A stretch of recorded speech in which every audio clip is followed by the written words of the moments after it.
அனைவருக்கும் வணக்கம். நாம் இப்போ பாக்கியலட்சுமி சீரியலில் என்னெல்லாம் சுவாரஸ்யமான விஷயங்கள் நடக்குதுன்னு பார்க்கலாம் வாங்க. ஜெனி செல்லின்னு நினச்சி ரொம்பவே டிஸ்டர்பாக இருக்கிறத தெரிஞ்சுக்கிட்டு நம்ம பாக்கியா வாக்கிங் கூட்டிகிட்டு போகிற மாதிரி நம்ம ஜெனியை கூட்டிகிட்டு போகிறாங்க.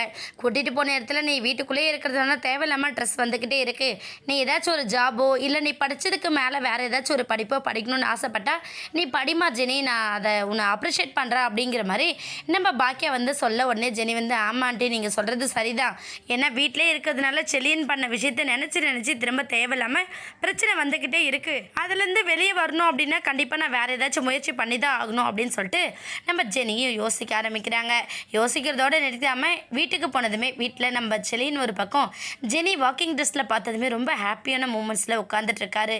ஜெனி போனதுமே ஜெனி வா, நீ வாக்கிங் போய் எவ்வளோ நாள் ஆச்சு, ஆனால் இப்படி போவேன் நான் எதிர்பார்க்கவே இல்லை, உண்மையிலேயே ஒரு ஸோ ஹேண்ட்ஸம் அப்படின்னு சொல்லிட்டு நம்ம ஜெனியை பார்த்து புகழ்ந்து தள்ளிக்கிட்டு இருக்காரு நம்ம செலின். அத்தோடு இல்லாமல் நம்ம ஜெனி என்ன பண்ணனா, செலியே நான் உங்ககிட்ட ஒன்று பேசணும், நீ என்னை தப்பாக எடுத்துக்காத, நான் எனி டைம் வீட்டில் இருந்துட்டு உன்னை தொந்தரவு பண்ணுற விதமாக பேசிக்கிட்டே இருக்கேன், அதனால் நீயும் ரொம்ப ஹர்ட் ஆகுற, நானும் ரொம்ப கஷ்டப்படுறேன்ல, அதனால் நான் ஒரு பிளான் பண்ணியிருக்கேன் அப்படின்னு சொல்லிட்டு நம்ம ஜெனி சொல்ல உடனே செல்லின் வந்து என்ன ஜெனி சொல்கிற, என்ன பிளான் பண்ணியிருக்க, நீ தப்பாக நினைக்கிறதுக்கு நான் நடந்துக்கிட்ட இடம்தான் காரணம், இதுக்கப்புறம் அந்த மாதிரி எந்த தப்பும் நடக்காமல் நான் பார்த்துக்கிறேன் ஜெனி அப்படின்னு சொல்லிட்டு நம்ம செல்லின் எவ்வளவோ எடுத்து சொல்கிறாங்க. ஜெனி எல்லாமே சரி ஓகே அப்படின்னு சொல்லிட்டு நான் வந்து வேறு ஏதாச்சும் ஒர்க் பார்க்கலான்னு நினைக்கிறேன், ஒர்க் ஃப்ரம் ஹோம் அப்படின்னு சொல்லிட்டு நம்ம ஜெனி சொல்ல உடனே செல்லி வந்து ஏன் ஜெனி நீ எதுக்காக வேலை செய்யணும்னு நினைக்கிற, நீ வீட்டில் பாப்பாவை பார்த்துட்டு சந்தோஷமாக இரு, ஒர்க்கை பற்றின டென்ஷன்லாம் உனக்கு தேவையே இல்லை அப்படின்னு சொல்லிட்டு நம்ம செல்லின்னு சொல்கிறாரு. உடனே ஜெனி வந்து இல்லை செல்லியா, நான் வேலை பார்க்கணுன்னு சொன்னது உன்னை அசிங்கப்படுத்தவோ அவமானப்படுத்தவோ கிடையாது,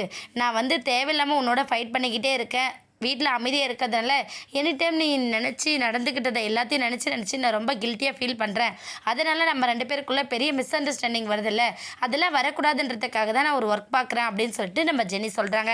உடனே செல்லின் வந்து சரி ஓகே ஜெனி, நான் எதுவும் சொல்ல விரும்பல, உனக்கு அதுதான் ஓகேன்னா நீ அதை பாரு, நான் ஒன்றும் பிரச்சனை இல்லை அப்படின்னு சொல்லிட்டு நம்ம செல்லினும் ஓகே சொல்லிடுறாங்க. ஜெனி அப்படி என்ன ஒர்க் பண்ண போகிறாங்கன்னு வெயிட் பண்ணி பார்க்கலாம். இந்த வீடியோ உங்களுக்கு பிடிச்சிருந்தா மறக்காமல் நம்ம சேனலை சப்ஸ்கிரைப் பண்ணுங்கள். தேங்க்யூ.